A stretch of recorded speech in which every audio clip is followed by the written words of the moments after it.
ಸವಿಯ ರಾಶಿಯಲ್ಲಿ ಹೊನ್ನರಶ್ಮಿಯಲ್ಲಿ ಜನಿಸಿತೊಂದು ರೂಪ. ಬೆಳಗಿನ ಚೆಲುವೆ ಸುಳಿದಳು, ಬಳುಕುತ ಇಳೆಗೆ ಇಳಿದಳು.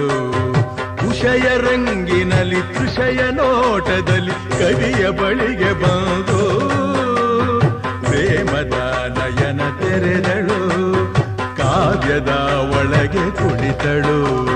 ಕಲಕಲಗೊಂಡವು ತ್ರಿಪದಿ ಪದಗಳು, ಪರವಶಗೊಂಡವು ಸಕಲ ರಸಗಳು. ഇരുಳು ಸರಿದು ಬೆಳಕು ಹರಿದು ಕನಸು ಮುಗಿದು ಮನಸ್ಸು ಚಿಗಿದು ಸರಿಗಮಪ ಪದನಿಸ ಸಂಚಾರದಲ್ಲಿ ಮೇಘ ಬಂತು ಮೇಘ, ಮೇಘ ಬಂತು ಮೇಘ, ಮೇಘ ಕಾವ್ಯದ ಮೇಘ, ಕನ್ಯಾ ಕವನ ಮೇಘ.